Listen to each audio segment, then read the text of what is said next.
Beleza.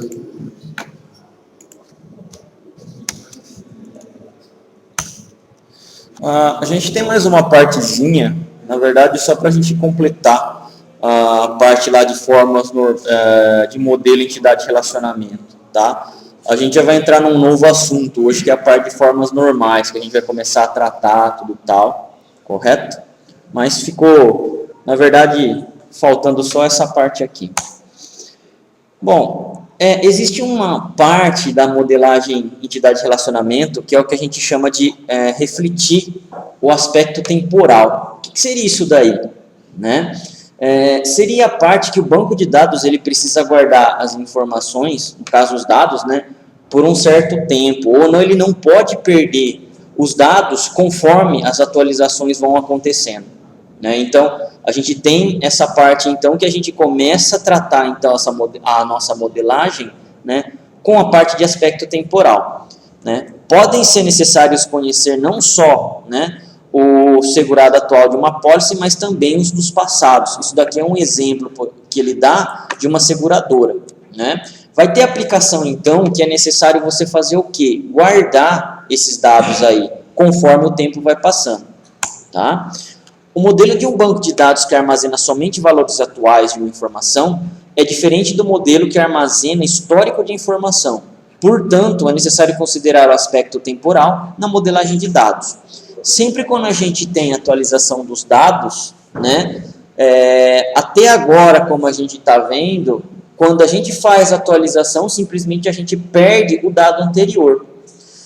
Como assim, né? A gente não tinha o exemplo lá do funcionário, da entidade funcionário. O funcionário não tinha os atributos, nome, endereço, certo? Se tinha telefones lá, era multivalorado, né? Criava-se uma outra tabela, tinha o salário. Vamos supor que o salário inicial do funcionário A era de R$1.000. Aí passou um tempo, sei lá, o funcionário A ele foi promovido, passou para R$2.000. Do jeito que a gente estava fazendo, o que acontecia? Sempre quando eu tinha atualização do meu salário, de R$1.000 agora para R$2.000, o que acontece? Eu perdi aquele valor de 1.000, correto? Então, é essa parte agora que a gente vai começar a modificar a nossa modelagem, ou começar a pensar, pelo menos, quais são, né, alguns dos negócios, das regras de negócio que a gente poderia estar vendo e fazendo esse tipo de modelagem aí. Não há regras gerais como proceder nesse caso, mas é possível identificar alguns padrões que se repetem frequentemente. Alguns atributos de uma entidade normalmente são aqueles que não são identificadores da entidade.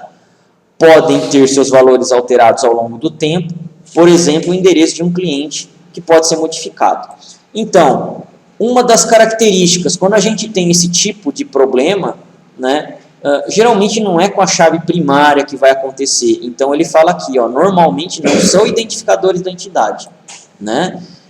Podem ter seus valores alterados ao longo do tempo. Geralmente, então, são os campos não chave, são os campos normais. Tá? Como, por exemplo, aqui o caso do endereço. Correto? Algumas vezes, por necessidades futuras de informações, ou até mesmo por questões legais, os bancos de dados devem manter um histórico de informações. Por exemplo, é o valor do salário do empregado. Hoje, na nossa legislação, por quanto tempo geralmente a gente tem que manter os nossos dados guardados? Pela maioria, por exemplo, das aplicações. 5 anos, né? Vai ter dados que vão precisar ser guardados há mais tempo, 10 anos, tá? O grande problema não é nem esse. Vamos supor que a gente tenha esse hábito de a gente limpar a nossa base de dados. Não é um hábito ruim. Por quê? Porque você sempre vai deixar a sua aplicação mais leve, certo? Quanto mais dados eu tenho no nosso banco, teoricamente mais lento ele vai ficar. Isso é fato, né? O problema é quando a gente deleta a informação do banco, tira a informação, a gente está perdendo histórico da empresa, principalmente. Tá? Logicamente, né, quando eu já tenho um sistema de 10, 15, 20 anos, né, esse sistema já mudou também. A empresa ela já mudou nesse tempo também. Então, você não consegue comparar diretamente um dado lá do ano 1 agora para o ano 20, é um tempo muito grande de distância. Você vai geralmente conseguir fazer os comparativos aí, sei lá, nos últimos 5 anos, 6 anos, né? Muito tempo, né? Os meus dados, as minhas tabelas já modificaram, então não tem como a gente manter também para sempre essa compatibilidade. No caso aqui, ó, do salário, num sistema de pagamento não interessa saber apenas o estado atual, mas também o salário durante os últimos meses. Ou seja, né, eu não posso saber simplesmente o último valor de salário do cara. Eu preciso saber um histórico de salários que ele tem. Por exemplo, para emitir uma declaração anual de rendimentos de cada empresário, de cada empregado. A gente não tem, quem trabalha e faz essa parte de declaração de imposto de renda, a empresa ela não tem que dar para vocês o rendimento que vocês tiveram no ano, né? Isso daí é justamente para quê? Para você ir lá no programa da Receita Federal e fazer a declaração do quanto você está ganhando, né? E aí lá, se você for CLT, beleza, eles já vão deduzir na fonte, né? Se você trabalha em 2 lugares, eles vão juntar esse salário e ver se está o teto lá batendo ou não. Se não bater, você vai ter que pagar o quê? A diferença. Se você for autônomo, então você vai ter que recolher também. Então tem várias regras aí depois de recolhimento. Mas não é só o último salário que você vai ter. Você precisa ter o quê? O histórico disso daí. Supondo que você tenha, vamos dizer assim, uma promoção, tá? E seu salário subiu de R$ 1.500 para R$ 2.000, correto? E não era a época de dissídio, que geralmente os salários sobem aí por causa disso. Se você só tem esse último valor de R$ 2.000, como é que você vai fazer o resgate desses dados que foram pagos aí de R$ 1.500? Você não consegue, então, depois me emitir esse relatório anual, essa declaração no caso aqui, correto? Assim, o salário não pode ser modelado como um atributo, mas sim como uma entidade. Até agora, a gente estava vendo o quê? O salário simplesmente como sendo um atributo, correto? Vocês lembram desse desenho aí, da entidade? Sim? Agora, a gente começa a desenhar o salário sendo um atributo. É esse caso aqui, ó. A gente tem o quê? O empregado, código do empregado e salário. O salário vai estar aqui, ó, como se fosse um valor, né? Aqui, R$ 1.000, R$ 2.000, correto? A partir do momento que eu coloquei R$ 3.000 aqui, o que é o meu novo salário, eu perdi a referência dos 2.000 que eu ganhava, né? Então, o que a gente tem que fazer, então, para resolver esse problema? A gente vai ter que começar a modelar agora o nosso salário, ó, como sendo o quê? Uma entidade, correto? O nosso empregado continua aqui, ó, outra entidade. Um empregado pode ter aqui quantos salários? Fica um pouco esquisito, né?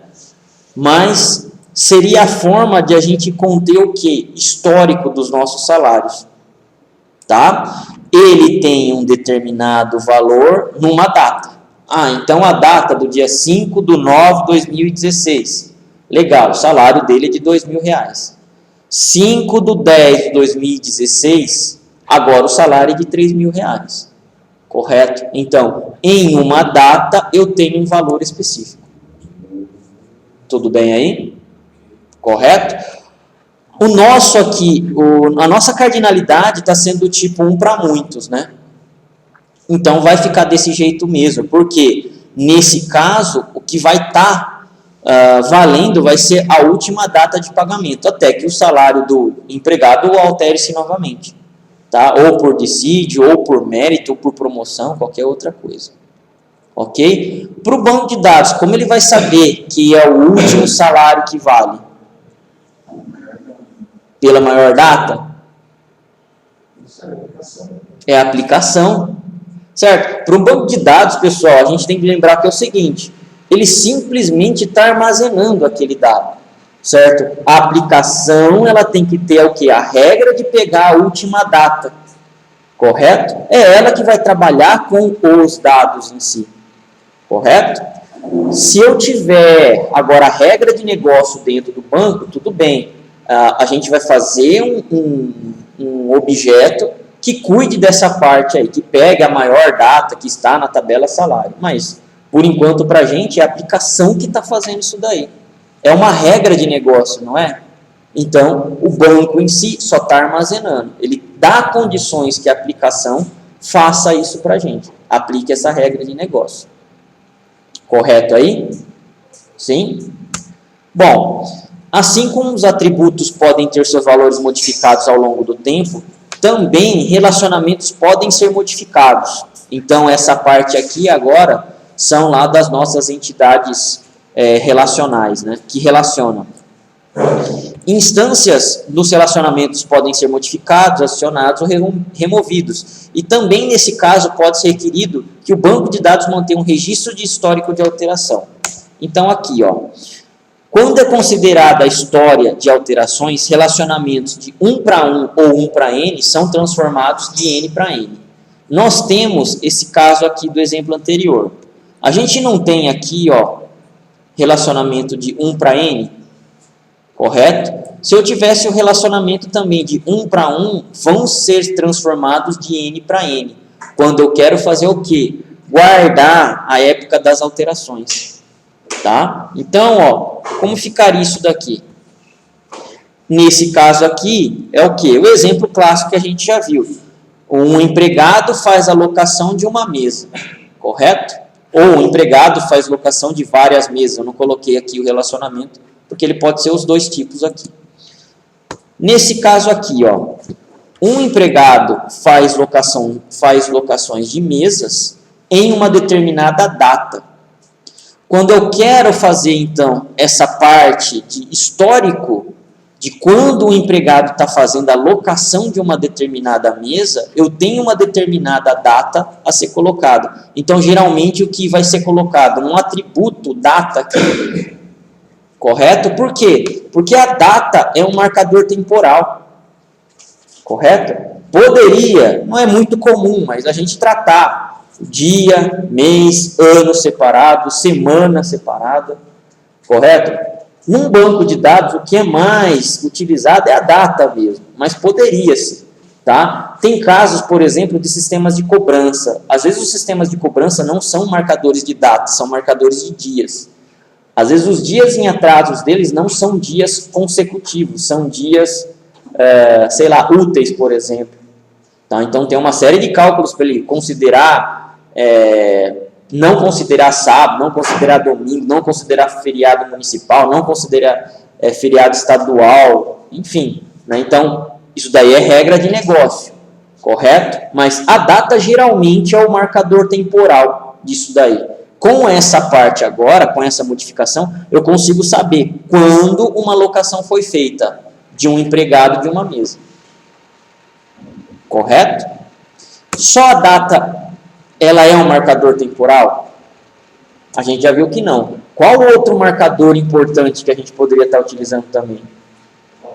Hora, certo? Hora, minuto e segundo é um outro cara que marca tempo.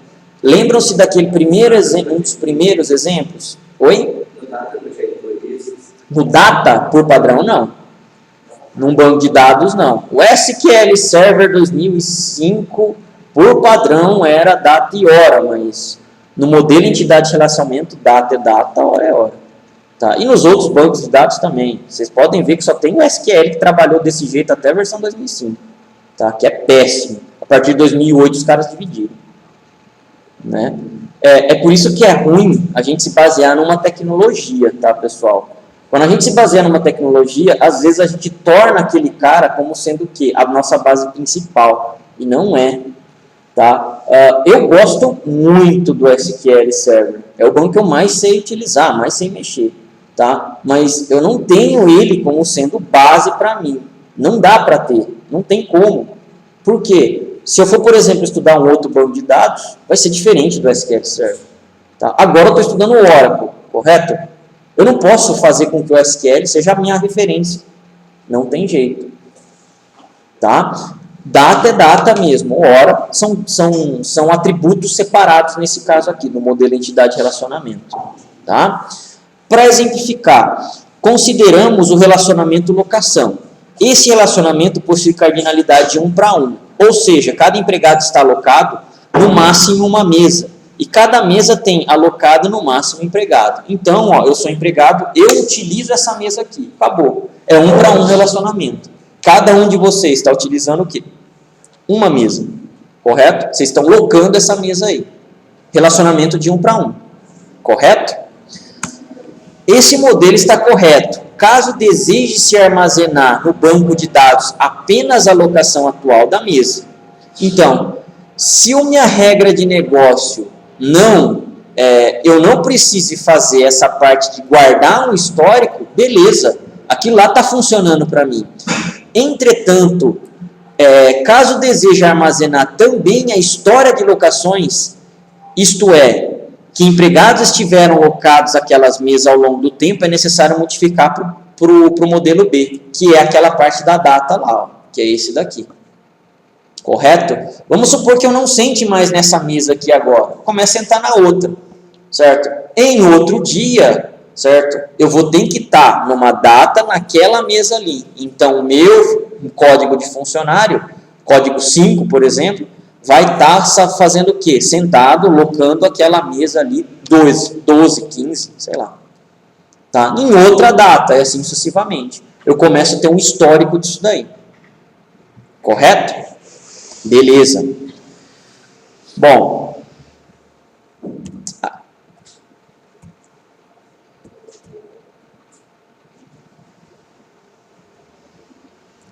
No relacionamento, para ter cardinalidade, o relacionamento para ter cardinalidade N para N, que já ao longo de um tempo de empregado pode ter sido locado diversas mesas, e uma mesa pode ter sido a ela alocados a muitos empregados. Então aqui agora a gente já tem o que?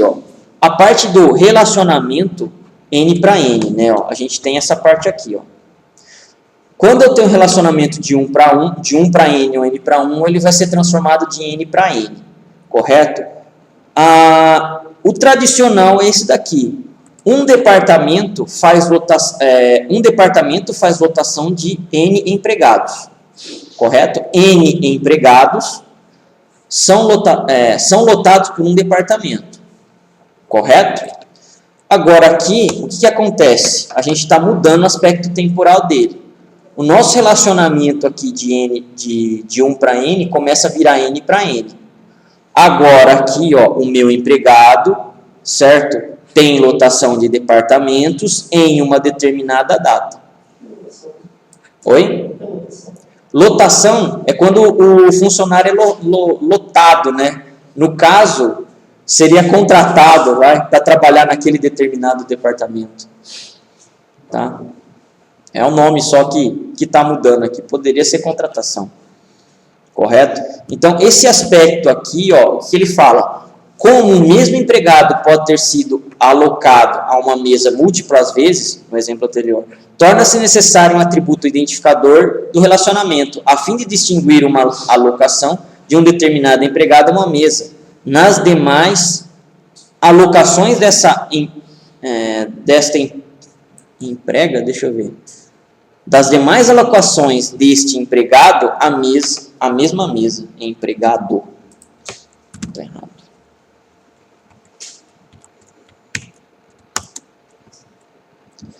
Com isso, surge o atributo identificador data, que é aquela parte que a gente viu agora. A gente está colocando o quê? Ó? Esse cara aqui, ó. Tá? Que é o nosso ponto da onde, né? Da onde que a gente vai começar a fazer as marcações. Aí ele vai falar aqui, a figura anterior apresenta situação semelhante, considerando o relacionamento de cardinalidade 1 para N. Se quisermos considerar a história das lotações de empregados ao longo do tempo, é necessário transformar relacionamento para cardinalidade N para N, já que ao longo do tempo de um empregado pode ser atuado em diferentes departamentos. Nesse caso, pode ocorrer também que o atributo da entidade empregado migre para o relacionamento. No exemplo, isso ocorre com o atributo número do documento da lotação. Este atributo que na primeira versão migra para a nova versão, para o relacionamento, já que a nova versão de empregado pode estar relacionada a múltiplos departamentos. Então aqui, ó, o que acontecia? Número da lotação, a gente pode entender como se fosse um número de contrato, correto? E eu tenho o nome do meu empregado aqui, ó, correto? Como eu tenho agora essa parte aqui, O número do documento, né, da lotação, não pertence mais agora à minha entidade de empregados. Ela começa a pertencer à entidade qual? Lotação. Por quê? Conforme eu mudo de data também, né, o meu número de lotação, o número de contrato seria diferente. Correto? Eu não reutilizo o mesmo contrato. Então, vamos supor assim, eu começo a trabalhar numa empresa hoje, né? Fiquei lá meus 6 meses, cumprindo um determinado projeto, saí. Daqui a 1 mês e meio, 2 meses, eu volto novamente para essa mesma empresa. Correto? O meu contrato de serviço já não tem mais o mesmo número. Então, é por isso que ele não depende agora do empregado aqui, ó. Ele depende do quê? Da minha lotação ou contratação. Correto? Ele vai mudar. Em uma determinada data, ele tem uma numeração. Em outra data, ele vai ter outra. Tá? Então, nessa parte a gente precisa analisar também, em aspecto temporal, quais são os atributos para a gente poder fazer com que eles se encaixem aí na entidade correta. Senão, não adianta muito, a gente vai ter problema lá na nossa modelagem. Tá? Bom, relacionamento de N para N, vamos ver aqui, ó. Na figura seguinte apresenta mais um outro relacionamento temporal, agora de N para N. Relacionam-se as inscrições de participantes nos cursos oferecidos por uma empresa de treinamento. Na primeira versão, considera-se apenas os cursos nos quais uma pessoa está inscrita em um determinado instante no tempo. Na segunda, considera-se todas as inscrições, inclusive as do passado. O que a gente tem aqui então? Ó? Esse cara, eu tenho um participante que pode fazer vários cursos, correto? Em uma determinada data. Tá certo daqui? Base contém apenas a inscrição atual. Em uma determinada data, tá certo? Então, na data 1, certo? Ele faz um curso. Numa data 2, ele pode estar fazendo outro curso. Correto aí? Então, em várias datas. Agora aqui, ó. Somente, né? Aí vem aquela parte lá. Quando eu tenho relacionamento de N para N, que é o que a gente já viu na verdade, quando a gente faz aquelas perguntas, se só as chaves das entidades participantes são suficientes para formar a chave da entidade aqui relacionada, né? O que acontece? Provavelmente eu vou ter um código de participante aqui, provavelmente eu vou ter um código de curso aqui, não vou? Essas duas chaves aqui das minhas entidades principais vão para a minha entidade associativa, não vão? Relacionada. Correto? Se eu colocar aqui somente o código de curso dele aqui, do código do participante, e mais o código de curso na inscrição, eu não consigo ter esse tipo de relacionamento. Eu simplesmente tenho esse caso aqui, ó. Né? Aqui o que acontece? Eu tenho aqui, na hora de transformar em tabela, na inscrição, o código do participante e o código do curso. O meu atributo data simplesmente é um atributo aqui. Então, ele pode fazer o quê? Vários cursos. Porém, em datas diferentes, eu fico o quê? Na verdade, modificando esse curso aqui. Na verdade, vamos fazer um teste. Porque eu acho que esse exemplo aqui não está muito legal, não. Word.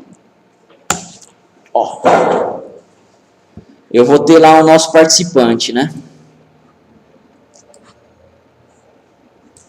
Vou até diminuir esse cara aqui. Que vai ser isso.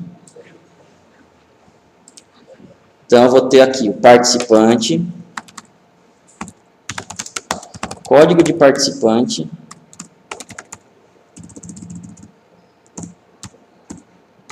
e mais o nome dele. Esse cara aqui vai ser chave. E mais o que? O código do curso e a descrição do curso.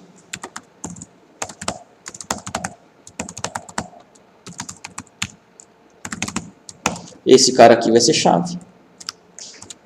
Beleza? O que acontece então aqui, ó? A gente vai ter agora a inscrição. Nesse caso aqui, exatamente como está, o que vai acontecer? Eu tenho um relacionamento de N para N. N para N vira tabela, correto? A minha entidade associativa aqui. O que vai conter nela? O código do participante mais o código do curso.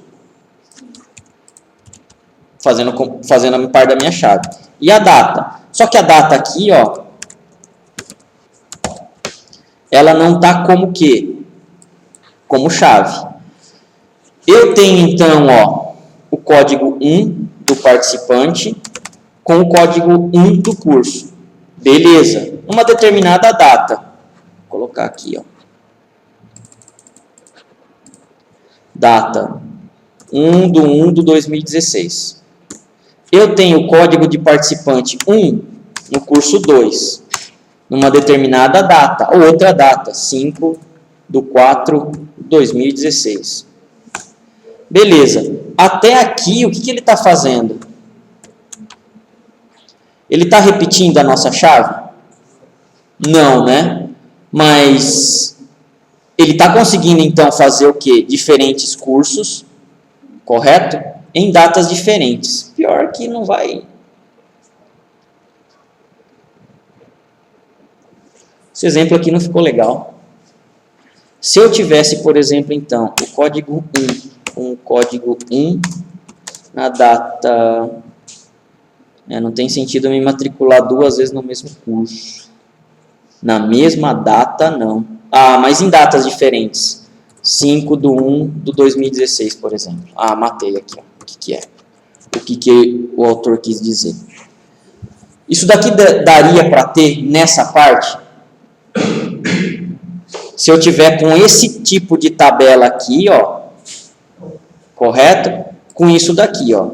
Aqui eu já teria o quê? Problema com a minha chave primária, entre esse e esse, não é? Eu me matricularia 2 vezes em datas diferentes no mesmo curso. Exatamente. Exatamente. Quando você não passa na primeira vez, o que você tem que fazer? Fazer a segunda vez. Então tem essa regra de negócio aí. Nesse caso aqui, o que a gente tem, né, na primeira parte, ó, o cara ele só pode fazer uma vez só o curso e acabou, independente da data, certo? Reprovou, já era, o cara nunca mais pode fazer aquilo, né? Agora, quando a gente tem a data fazendo parte da chave primária, não. Legal, ele fez a primeira vez? Fez. Não conseguiu nota, então ele vai fazer novamente, mas numa nova data. Correto? Então o exemplo do cara está certo aqui, fui eu que bobeei na hora de falar para vocês. Muitas vezes, para evitar o crescimento desmentido do banco, informações referentes ao passado são eliminadas. Aqui a gente tem que tomar um pouquinho de cuidado. Quando a gente fala sobre eliminação de dados, principalmente que é aquilo que a gente já comentou, a gente perde o histórico da empresa. Tá? Dados nada mais são do que, pessoal, do que a empresa passou. Vendeu tantos quilos de tal produto no ano tal, no mês tal, certo? Deixou de negociar tantos quilos do produto Y, por quê? Porque teve crise. Se a gente perder esse negócio aí, a gente começa a perder histórico da empresa. Então, tem que tomar um pouco de cuidado, tá? Mas também, não se pode deixar ad eterno lá os dados. Se a empresa tem 50 anos, vocês acham que 50 anos passados os dados são os mesmos que ela já utilizou? Não são. Não são. São muito poucas coisas que ela tinha de dado. Tá? Já modificou isso daí, muita coisa. As regras de negócio dela já mudou. Já precisou criar tabela nova. Já precisou criar referência nova dentro do seu banco. Tá? Então, não dá para você também guardar eternamente lá. Uma hora ou outra você vai precisar fazer o quê? Uma limpeza. Como se resolve isso? Backup. Faz o balancete, leva de tempo em tempo, guarda aqui.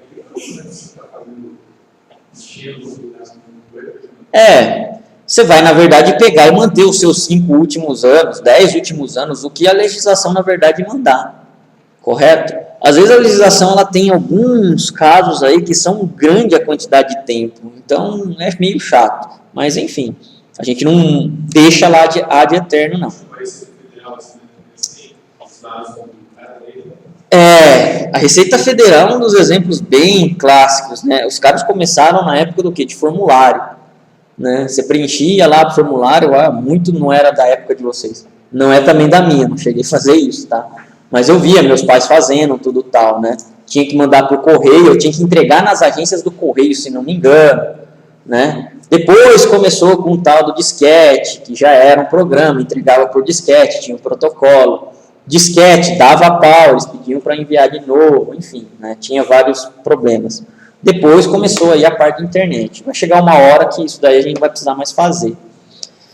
Entretanto, as informações podem ser necessárias para o futuro, por exemplo, por motivos legais, legislação, para realização de auditorias ou tomar decisões. Portanto, é necessário planejar desde a modelagem por quanto tempo as informações ficarão armazenadas no banco de dados. Caso informações antigas fiquem no banco de dados, podem ser necessários atributos para identificar o status da informação, se atual ou antiga. Às vezes é necessário você colocar dentro lá da sua tabela, no caso lá do nosso modelo relacional, né? O que? Se um dado está ativo ou inativo, por exemplo. Tá? Vamos supor que você já trabalhou com um determinado produto. Tá? Eu já trabalhei com o produto controle remoto, certo? Mas passou os anos, eu vi que o controle remoto não estava dando mais dinheiro. Então, eu comecei a trabalhar com o quê? Com mouse. Eu vou excluir o controle remoto da minha aplicação, da minha base de dados, melhor dizendo, né? Não. Por quê? Porque em algum lugar do passado, eu já trabalhei com esse cara aí. Eu preciso ter o histórico disso daí. Então, você vai lá e cria um novo atributo, por exemplo, status dele. Se o produto está ativo ou inativo. Correto? Se ele está inativo, obviamente, né? Aí a regra de negócio lá, o programa, o sistema, ele não vai deixar eu mais incluir controle remoto, por exemplo, na minha venda. Certo? Vamos supor, voltou a trabalhar com controle remoto. Eu ativo novamente esse produto. Então é aqui que ele fala que podem ter aí informações de status. Correto? Nessa parte aqui dos atributos. Que a gente pode incluir nos atributos. Tudo bem? O ideal, pessoal, quando a gente está tratando de dado, seria não excluir nada. Você ir lá e criar campo de status para todas as informações que vocês têm. Tá? Por quê? Porque, de alguma forma, se o dado ele não foi utilizado, se o dado já foi utilizado, você não pode excluir ele. Então, o ideal é que a aplicação nunca desse um delete, por exemplo, lá na nossa base. Sempre desse o quê? Um update no campo de status, ativo ou inativo. Tá? O inativo, você não consegue trabalhar mais com o produto. Ele está lá, existe, mas você não consegue mais vender ele, por exemplo. Tá? Para informações que serão retiradas do banco de dados e armazenados em arquivos convencionais, é necessário fazer um planejamento de como as informações serão acessadas no futuro, caso venham a ser necessários. Então, no caso lá de a gente pegar e fazer a exclusão de dados, né, antes de fazer a exclusão, teria que se fazer o quê? Um backup, que é o que ele fala aqui, armazenamentos em arquivos. Correto? Posteriormente, é necessário fazer o quê? Um planejamento, caso necessário, para a volta desses dados aí. Tá? Não é uma coisa tão simples assim. Se você já tem dados, por exemplo, de backup de 5 anos para trás, você não vai conseguir pegar esses mesmos dados e colocar no seu servidor de produção novamente. Não dá para fazer isso daí, é um pouco difícil. Você geralmente vai ter que trabalhar com duas bases, a sua de base de produção atual, mais a de backup que você acabou de restaurar. Tá? É um pouco complexo, a gente não está nesse nível ainda, mas comentando, né, como a gente trabalha geralmente. Uma solução que poderia ser considerada é de reincluir informações do banco de dados que elas forem, quando elas forem necessárias para o futuro. Isso permite que, para buscar informações passadas, seja usado o mesmo procedimento que são usados para acessar informações atuais. É um pouco difícil. É possível? É, mas é difícil. A não ser que não tenha mudado nada na estrutura da sua empresa, né? Entretanto, é necessário considerar as informações de um banco que estão normalmente relacionadas a outras, caso as ocorrências de uma entidade que se deseja devolver à base de dados estejam relacionadas a outras ocorrências, é necessário que essas estejam presentes. Que é aquele caso que a gente comentou, né? O banco, ele nunca fica parado, ele sempre vai ter movimentação, né? Se elas também tiverem sido excluídas, deverão ser igualmente devolvidas à base de dados. Bom, aí ele vai falar aqui sobre um pouco de planejamento de estatística. A gente não vai se aprofundar nessa parte, não vamos nem ver, na verdade. Tudo bem aí, pessoal? Então, nessa parte aqui é mais para mostrar para quê? Né? Para vocês que o aspecto temporal ele tem que ser considerado em alguns pontos quando a gente está fazendo análise de dados, aí, quando a gente está fazendo a modelagem de dados. Tá? Se eu tenho aspectos legais que eu preciso manter a minha informação durante um determinado tempo, legal, a gente vai precisar aplicar essa parte dos aspectos temporais. Tá? Produto, por exemplo. O produto ele não está sempre mudando de valor? Né? No supermercado, você vai hoje, daqui a um mês, se você for, muitos produtos já fizeram alteração de valor, não fizeram? Correto? Esse é um dos caras, por exemplo, que a gente poderia colocar em aspecto temporal, o valor do produto. Em uma determinada data, correto? Ele tinha tal valor. O supermercado é um pouco mais interessante ainda. Quando eles fazem aquelas promoções loucas lá, certo? No meio lá do supermercado eles falam, né? A partir de agora, certo? Fralda descartável, certo? Pampers de não sei quantas unidades de R$ 49,90 está por R$ 39,90. Exatamente, é ali, ó, dinâmico, certo? O cara ele não tem um dia, certo, para fazer essa alteração. Ele tem horas, ele vai deixar aquilo lá em um determinado tempo. E aí o cara vai anunciar, ó, somente nessas próximas 2 horas. Então você vai lá e correndo pegar, certo? Enche o carrinho de fralda e passa no caixa. Legal, passou no caixa já era, né? Depois o preço volta ao preço anterior, de R$ 49,90. Certo? Então só a data aqui nesse caso, para esse cara do preço da fralda e do produto para o supermercado, não seria suficiente. Eu teria que utilizar a data e hora. Você já tem um banco de dados no programa em si, já uma coisa que você trabalha aí, de promoção? Tem. Em sistemas de atacadistas, igual do Carrefour, você coloca um temporizador. Né? Você vai lá na aplicação, programa, ó, esse produto aqui, a partir desse horário, você deixa agendado até, né? Eu quero que fique, né, das 6 horas até as 8. Beleza, passou disso daí, volta ao preço normal. Acabou. Tá? Tudo bem que o supermercado não é um bom exemplo, né, para isso daí. Por quê? Porque os caras têm um monte de erro também. Né? Mas aí é mais erro humano do que erro sistêmico. Vocês já viram problemas, por exemplo, né, que na gôndola lá do produto tem um valor e na hora de passar no sistema é outro. Isso é óbvio. Mas é por quê? Porque o cara não foi lá e alterou na gôndola. Não tem o que fazer. Aí você vai lá e vai reclamar. Ó, na gôndola estava aquele preço. Estava R$10, vocês estão me cobrando 15. É erro humano, não tem o que fazer. Certo? Seria muito legal, mas é muito caro, fazer com que toda a gôndola tivesse um painelzinho digital ali, ó, certo? Na hora de alterar o preço do sistema, muda o painel digital, acabou. Mas custa caro, né? Não custa barato um negócio desse. Então, ainda tem todo o processo manual. Né? Infelizmente, é assim que a gente lidar com isso daí. Tudo bem aí, pessoal? Então, essa parte aí é do aspecto temporal.